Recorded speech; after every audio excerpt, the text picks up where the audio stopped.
नमस्कार, मैं प्रज्ञा आपके सामने फिर उपस्थित हूँ श्रीमद् भगवद गीता के साथ। जैसा कि आप सभी को पता है कि हम द्वितीय अध्याय गीता के सार के 65 श्लोक पूर्ण कर चुके हैं। आज हम द्वितीय अध्याय गीता के सार को पूर्ण करेंगे। अब तक श्री कृष्ण ने अर्जुन को क्या बताया है, वो ये कि हम क्या हैं, हम कौन हैं। द्वितीय अध्याय में जो बताया है, हम क्या हैं, हम कौन हैं, स्वधर्म क्या है। जो मनुष्य स्वधर्म का पालन नहीं करता वो अपयश को प्राप्त होता है। एक मनुष्य को सुख और दुख के साथ संभाव से जीवन किस प्रकार व्यतीत करना चाहिए, ये बताया है। और हमने जाना है कि निष्काम भाव से कर्म किस प्रकार किया जाता है, और जाना है कि सांख्य योग क्या होता है, और एक अध्यात्म में लीन चेतना वाले व्यक्ति के लक्षण क्या होते हैं। तो जब अर्जुन श्री कृष्ण से पूछ रहे हैं कि हे श्री कृष्ण, हे माधव, मुझे ये बताइए कि अध्यात्म में लीन चेतना वाले व्यक्ति के लक्षण क्या होते हैं, तो भगवान श्री कृष्ण इंद्रिय संयमन पर बात कर रहे हैं। तो आइए जानते हैं कि भगवान श्री कृष्ण इंद्रिय संयमन के लिए क्या बता रहे हैं कि एक आध्यात्म में लीन चेतना वाले व्यक्ति अर्थात एक भक्त में क्या लक्षण होते हैं इंद्रिय संयमन के। तो जानते हैं श्लोक नंबर 66 अध्याय गीता का सार। नास्ति बुद्धिर्युस्तस्य न चायुस्तस्य भावना न चाभवयत शांतिश्च कुतः सुखम। भगवान श्री कृष्ण अर्जुन को बता रहे हैं कि जिसकी बुद्धि स्थिर नहीं होती और जिसका मन स्थिर नहीं होता उसको शांति कभी प्राप्त नहीं होती, और जिसको शांति प्राप्त नहीं होती उसके लिए सुख की कोई संभावना नहीं होती। अतः सुख के लिए शांति आवश्यक है, और शांति प्राप्त करने के लिए आपका मन और आपकी बुद्धि स्थिर होना अत्यधिक आवश्यक है। श्लोक नंबर 67। इंद्रियाणां हि चरितां यन्मनोनुविधीयते तदस्य हरति प्रज्ञां वायुर्नाम विभांवसि।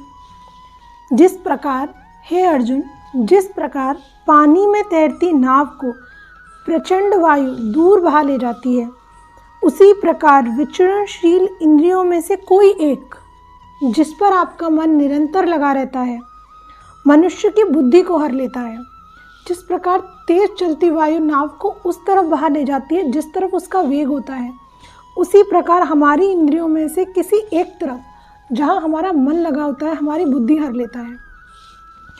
जिस प्रकार भागवत में कथा आती है महात्मा भरत की, जो एक राजा थे, अपना राज्यपाट अपने पुत्र को देके भगवत प्राप्ति के लिए वन में चले गए थे। वहाँ उनकी आसक्ति भगवत प्राप्ति के लिए भजन कर रहे थे, वहाँ उनकी आसक्ति एक हिरण के बच्चे से हो जाती है। हिरण के बच्चे से आसक्ति के कारण उनका जो अगला जन्म होता है वो इतनी आसक्ति हो जाती है कि उनका जो अगला जन्म होता है वो हिरण का होता है। तो कहाँ वो भगवत प्राप्ति के लिए गए थे और कहाँ हिरण बन गए।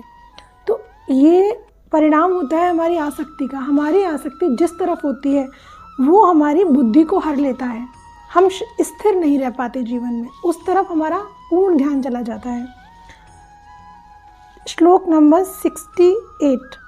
तस्मादस्य महाबाहो निगृहीतानि सर्वशः इंद्रियास्तेभ्यस्तस्य प्रज्ञा प्रतिष्ठिता।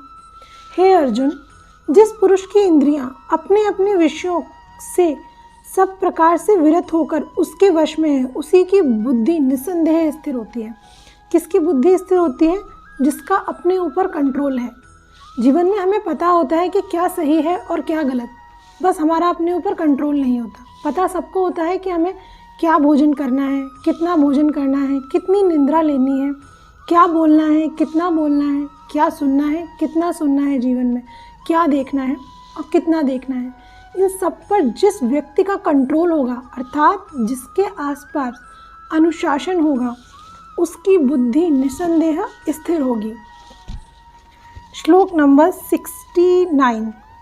या निशा सर्वभूतानां तस्यां जागृति संयमी यस्यां जागृति भूतानि सा निशा पश्यतो मुनि। मुनि जिसने अपने मन को वश में कर रखा है। देखिए, हम इंद्रिय संयमन क्यों करते हैं? कोई ना कोई एम हमारे जीवन में होता है जिसके लिए हम इंद्रिय संयमन करते हैं। चाहे एक भक्त हो जिसको भगवत प्राप्ति करनी हो, वो उसे मुनि जिसको भगवत प्राप्ति करनी हो उसे भी इंद्रिय संयमन करना है। चाहे एक कलाकार जिसको अपनी कला में प्रखरता लानी है उसको भी इंद्रिय संयमन करना है।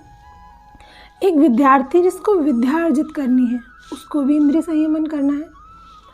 तो ऐसे व्यक्ति जो अपनी इंद्रिय संयमन करते हैं, जो सब जीवों के लिए रात्रि है, उन आत्मसंयमी के जागने का समय होता है। जो सबके लिए रात्रि होती है, इन आत्मसंयमी के लिए जागने का समय होता है वो। और जो समस्त जीवों के जागने का समय है वो आत्मनिरीक्षक मुनि के लिए रात्रि है, अर्थात उनकी आशा उस समय जागृत होती है जब सब लोगों के लिए निराशा का समय है।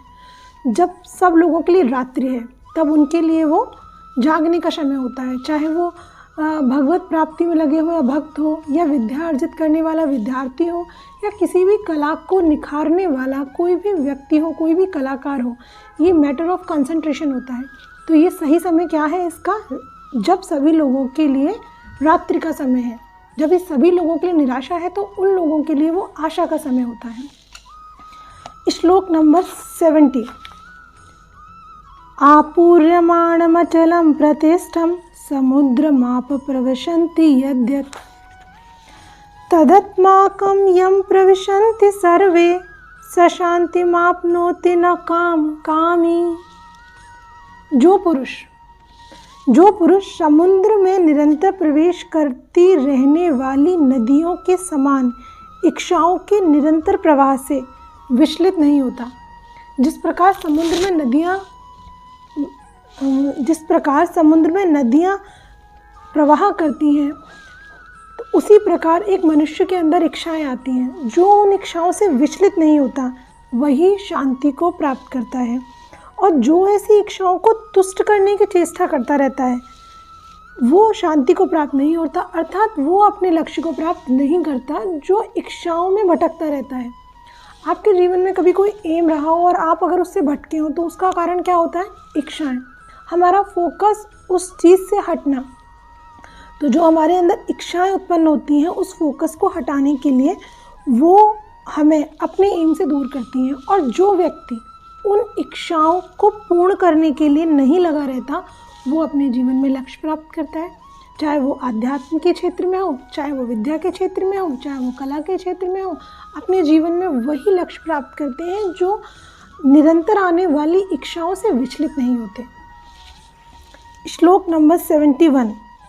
विहाय कामान्य सर्वान् पुमांश्चरित निस्पृहा निर्ममो निरअहंकार शशांतिमधिगच्छति। जिस व्यक्ति के लिए, हे अर्जुन, जिस व्यक्ति के लिए इंद्रिय तृप्ति की समस्त इच्छाओं का परित्याग कर दिया है, जिस व्यक्ति ने इंद्रिय तृप्ति की समस्त इच्छाओं का परित्याग कर दिया है, जो इच्छाओं से रहित रहता है और जिसने सारी ममता त्याग दी है और अहंकार से रहित है, वह वास्तविक शांति प्राप्त कर सकता है।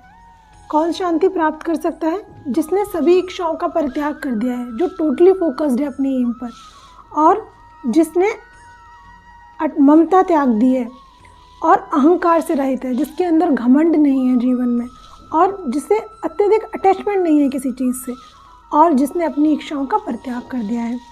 ये तीन क्वालिटी जिसके अंदर है वो अपने शांति को प्राप्त करता है और शांति से ही सुख प्राप्त होता है।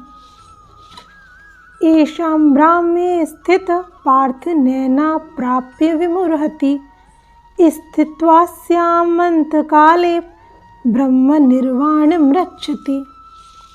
ये आध्यात्मिक तथा ईश्वरी जीवन का पथ है, क्योंकि ये जो लक्षण बताए हैं ये किसके बताए हैं? एक आध्यात्म में लीन चेतना वाले व्यक्ति के। तो ये भगवान श्री कृष्ण अर्जुन से करें, हे अर्जुन, ये जो पथ है ये आध्यात्म तथा ईश्वरी जीवन का पथ है, जिसे प्राप्त करके मनुष्य मोहित नहीं होता, मतलब मोह में नहीं पड़ता, किसी छलावे में नहीं पड़ता मनुष्य। यदि कोई जीवन के अंतिम समय में इस तरह स्थिर हो जाता है तो वह भगवत धाम में प्रवेश कर सकता है। अगर जीवन के अंतिम समय में भी अगर आपकी स्थिति इस प्रकार हो जाती है तो आप भगवत धाम में प्रवेश कर सकते हैं। तो आज हमने गीता का सार 2वां अध्याय पूर्ण किया है। तो अभी मैं अपनी वाणी को विराम देती हूँ। नेक्स्ट वीडियो में हम तृतीय अध्याय शुरू करेंगे जिसका नाम है कर्मयोग। तो जय श्री कृष्ण।